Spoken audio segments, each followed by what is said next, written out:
Calls to the Scottish SPCA's animal helpline are on the increase. In this series of Animal 999, the charity is taking us behind the scenes to show how Scotland's abused and neglected pets, livestock and wildlife are saved from harm and danger. Good girl, that's it, good girl. Coming up, a dog owner gets hot under the collar. There is construction work going on. Yeah. There is absolutely no harm to the dogs. No. At all. And it's all hands on deck at a Glasgow pond. Fingers crossed it all goes well.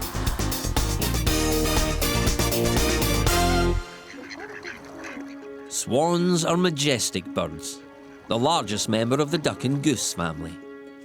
And mute swans like this male and his brood are the most common type in Britain. They don't face many dangers when they're out on the water, except for one particular man-made problem. Fishing line and hooks often get swallowed by swans as they feed. Good morning, Scottish SPCA. A caller to the animal helpline reckons they've seen a line hanging out the beak of one of the baby swans, known as signets. And that's what's brought this team to a pond in Easterhouse on the outskirts of Glasgow. Senior Inspector Bill Little and Animal Rescue Officers Ashley Griffin and Joanna Boyle. We'll just put the boat into the water. We'll not put the engine on, we'll just use the oars, quite small, and we'll just row right up to it because the signet is on among the reeds there. So it'll be easier just to pull right up beside it and hopefully grab it. And away we go. Here an oar for you and one for me. If Bill and Ashley can't get near the signet, then Joanna's on hand to hook it in from the edge of the water. I'm going to be at the side and hopefully going to be netting the signet after it's been led over to the side by the boat. Yep, fingers crossed it all goes well. The Scottish SPCA deal with many different species of winged animals. Gulls are very common, as are owls, and of course, swans. They take fewer calls about bats. Perhaps because these mainly nocturnal creatures aren't normally around during the day. But that's exactly what's facing Animal Rescue Officer Karen Hogg in the Dice area of Aberdeen. One of the guys that work in our office stays in here when he comes back offshore, and he came in last night and found the bat lying in the sink. So he just phoned me this morning and said we had an intruder last night. We have a small pipistrel bat in the sink. I'm not really sure about bats. Pipistrels are the smallest and most common bat in Britain and Europe. They live in open woodland and urban areas, and sometimes they can get into houses. The bat's asleep, but he soon comes round when Karen picks him up. He has a small tear in his wing. If the tear is closer to the body, then there's problems, but this kind of tiny tear, he'll be fine. Karen will take the bat out the back of the flats and reacquaint him with the outside world. You've done the right thing phoning us in. One, for your own safety, for picking him up if you get bitten. Also, you need to be careful that you're not removing it from its nesting site. I'm just going to take it out the back onto the wall, and he'll stay there and he'll just disappear. On a pond in Easterhouse in Glasgow, Senior Inspector Bill Little and Animal Rescue Officers Ashley Griffin and Joanna Boyle are trying to find a baby swan that might have swallowed a fishing hook and line. The main problem is, until they get up close, it's very hard to tell which signet has guzzled it. While Bill and Ashley paddle away in the boat, Joanna sets off to find her position on the other side of the pond. Bill and Ashley are making progress towards the family of swans, but without an engine on the boat, it's hard to keep up. And they need to find the bird quickly, since swallowing fishing tackle can be fatal to a swan. The problem we're seeing at the minute is the swan could travel quicker than what we're travelling. That's the problem. So I'll go and put the engine on the wee engine and take it from there. It'll take a few minutes to put the engine on, and Joanna reckons she might have a better plan. Could the three of us not go into the water and corner them and try and catch them in the middle? Possibly. Possibly. Want to have a go at that? Yeah. If I walk across there, down the other side, Yep. and you going from that end, Yep. don't come any further than these up this side, 'cause it's supposed to be about 9 feet deep there. Okay. Right, but the edge is not too far.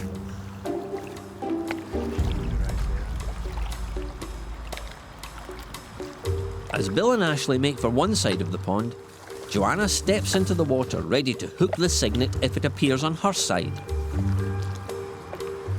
But she won't need to spring into action, because Inspector Bill has the situation under control. That has swallowed something. Goes right down its throat. Hopefully, the vet can get the hook out. If it can, fair enough. If it not, maybe just rot away inside, or rot off and probably cause the bird damage. But if I pull that, you can see it's see, look, see it moving down here. So that tells me it's a way down. Don't know how long it's actually been like this for, so getting it treated as soon as possible would be the best bet. Lucky wee pal. The baby swan must be seen by a vet if it's to have a chance of rejoining its family.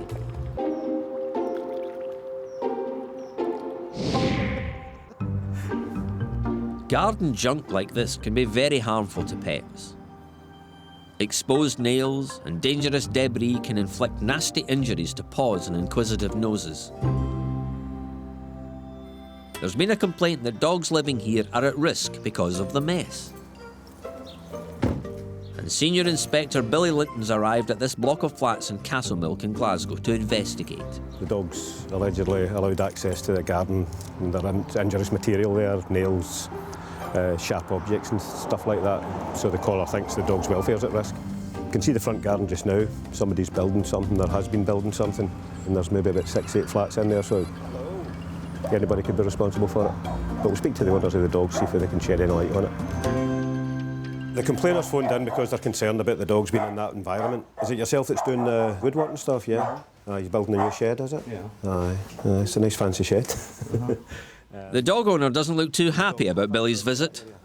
This is my property. Yeah. It's private. There is construction work going on. Yeah. Yeah. There is absolutely no harm to the dogs. No. At all. Aye. But forgive me, but I feel incensed, you know, these guys are my life. Yeah. Everything that's done, you can come and have a look. I put the fence in originally to obviously create a barrier, so that, but that was when we had the boxer. Aye. Then the green stuff I've put on, because Zach tends to see people walking by. Yeah. Let me just stop you in mid-air there, Mr. Rennan. I can see the effort I'm making. No, I can see there's great effort. I mean, that's probably one of the nicest gardens in Castlemilk that I've seen. It's under construction, I understand that. Absolutely, and you're making a grand job of it. What I would say is, see, certainly, until you can get rid of it, anything with nails in it, just turn it over the other way. Sounds obvious. Well, you know... Come with me. Billy's advice seems to be falling on deaf ears. Will the owner be able to convince him he's keeping his dogs safe from harm in the garden? Senior Inspector Bill Little has rescued a baby swan from a pond in Easterhouse near Glasgow. It looks like it swallowed a fishing line and hook, and a vet needs to see it right away. If there's internal damage, then chances are this little signet won't be leaving the building. I hope Mr. Colwell can do something for it. It's a nice wee bird. It looks healthy enough, apart from the line and the hook. So hopefully he can reach it and it's a good ending. Let's just put this in there and get it all a wee bit tidier.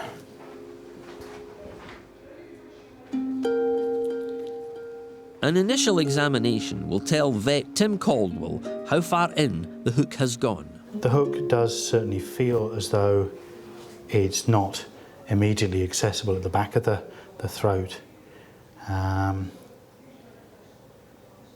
You obviously don't just want to sort of wrench it out.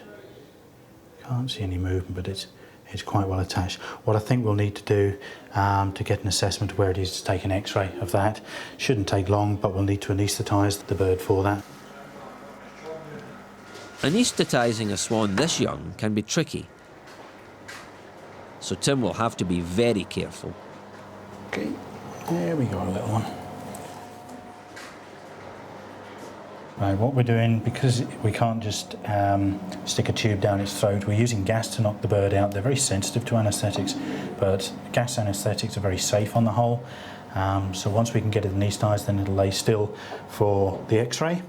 We'll take a couple of views of it, and if the hook is close enough to be reached with some of the forceps that we've got down its throat, then we'll do that.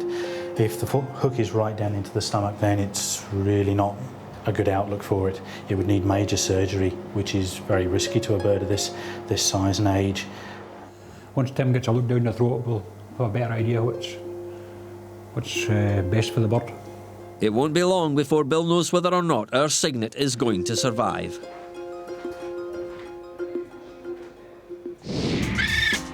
Still to come, a baby gull refuses to go quietly. And will our signet need a life-saving operation? I think I can see the hook there.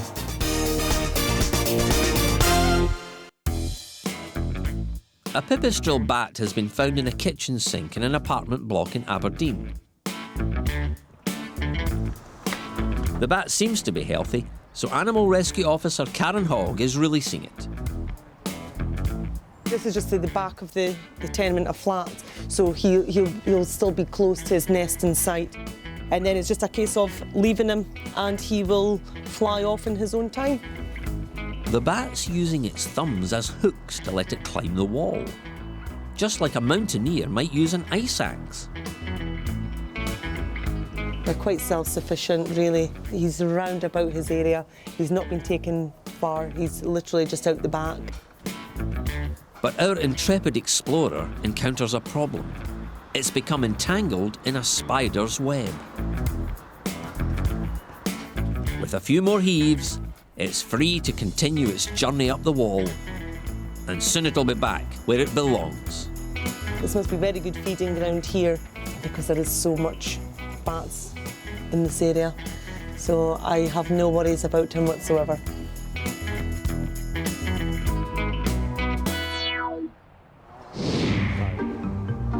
In Glasgow's Castle Milk, Senior Inspector Billy Linton is investigating claims a dog owner lets his animals run about a backyard littered with old wood and other building clutter. I've chopped it up so as I can dispose of it properly. No, I can see that. Do you know what I mean? Yeah, no, it's the nails I'm talking. I totally understand what you're saying. It's this kind of thing that, if I know I'm stating the patently obvious, and I know you are on top of it, but that is the kind of thing that would give me concern. See that? I mean, my son came out specifically last night just to move the slabs. To move the slabs for me, because I can't lift them. Right? I know who it is. It's a neighbour dispute that's been going on for about 100 years. Oh, right, okay. I could understand if it was maybe maltreating my dogs or something like that. Yeah, then fine. You know, no, it's no fine. But for a complaint like that, I mean, I can only go as fast. I mean, the shed's just brand new. The way I've laid this out, originally, if you were to consider this as being clean, is for the protection of my dogs. Yeah, and do you understand? You know what I'm seeing is there no dog feces. I'm not seeing a thing. You know. No, we regularly. You know what I mean? If a dog does a poo, when he's usually out, it's lifted, it's away, end of story. You know what I mean? Because that could be a nuisance value. Because if it's smelly or whatever, then you've got to take all these things into consideration. Absolutely. But no, I'm just, I'm a bit gutted. If you feel I'm being unjust or ignorant or arrogant or whatever word you want to use for it, then come and see me. I'm only human. You cut me, I bleed. But don't take it out of my dogs. It's clear Mr. Drennan has the welfare of his dogs as his #1 concern. And he will make every effort to clear up the garden as quickly as he can.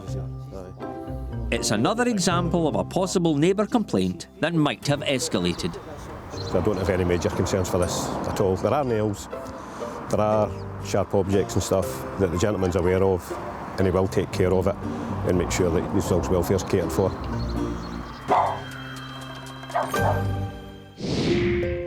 Back in Straven, Senior Inspector Bill Little and vet Tim Caldwell are about to look at the X-ray results from a signet that could have swallowed a fishing hook. It should show up as a little bright white outline. Now that either means the hook isn't there, or it's too thin, which I very much doubt that the X-ray didn't pick it up, or we've not X-rayed quite the right part. I expected it to be down in the gizzard. If we can't see a hook on the X-ray, then what we'll do will be to endoscope the bird just to see if we can find out where that line is running to, whether it's in the stomach, down in the gizzard, crop, one of these sort of areas. So, more anaesthetic for the young swan before the last test to find out if the bird has ingested the nasty barb. I think I can see the hook there, which is very good news. This is a critical time for the bird.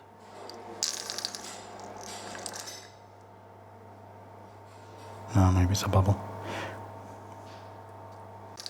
Thankfully, it's a false alarm. The good news is, as far as I'm concerned, there's no obvious hook. If we left a hook in, the way the barbs work is it would probably sort of penetrate through the intestines and then cause infection, eventually kill the bird. There is a chance that any fishing line that is left in will cause a problem, but I think it's less of a risk than operating on the bird to open its gizzard and try and remove any foreign body that's there. I'm reasonably happy to say we'll give it a tie back with its mum and dad, and you let me know how it goes on. No, I'm happy enough with that. Good. There's no metal work in it, so it's a good sign for it, so let's hope it stays that way. Good, that's fine. Happy with that.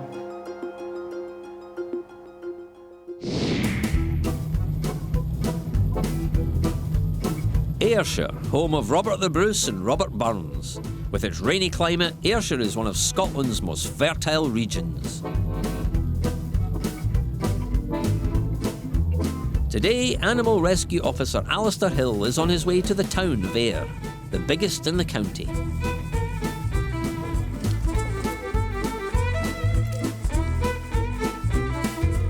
I've got an address down here of an injured gull. I'm going to go down here, see if I can find it and contain it, catch it. We'll treat it, take it from there. The charity gets lots of calls about gulls people think are injured because, like this one, they're on the ground and not flying. Usually, the reason is simple. The gull is a fledgling that isn't ready to spread its wings. Alistair reckons that's what's happened here. It's just a young gull that needs exercise to build up its muscles so it's able to take off. As you know, gulls need a small run to fly. The only danger is the road. In fact, to maybe move it and put it round the back, a safer area, a quieter area. At this age, gulls are easy to catch, although they can give you a nasty nip on the hand if you're not careful. Adult gulls are very protective of their young, and the bigger danger to Alistair is the birds that are hovering above him. They've seen him grab the fledgling, and they don't sound happy. One of them decides to take it a bit further. That was a close call. Alistair makes it to a quieter part of the town and releases the young gull where it'll be safer and still among its own kind. The young gull makes a noise. The rest of them, it just attracts the rest of them. That's just the parents being protective of its chick. They say it should be safe enough there. It's away from the road. It can still get fed. It's a result Alistair's happy with. The young gull's in a more secure area where it'll be fed by its parents and eventually fly away to join its noisy mates.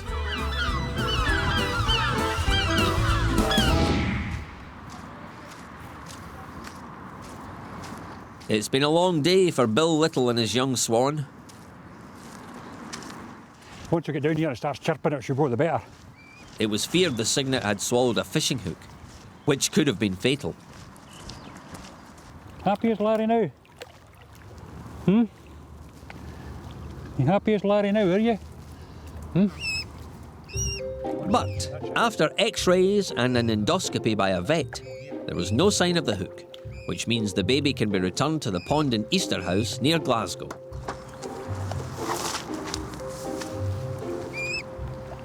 It's the best possible result. A slightly fuzzy-headed signet is now back with its family after quite an ordeal. If everything was as simple as that, it'd be fine, wouldn't it? That's a good job.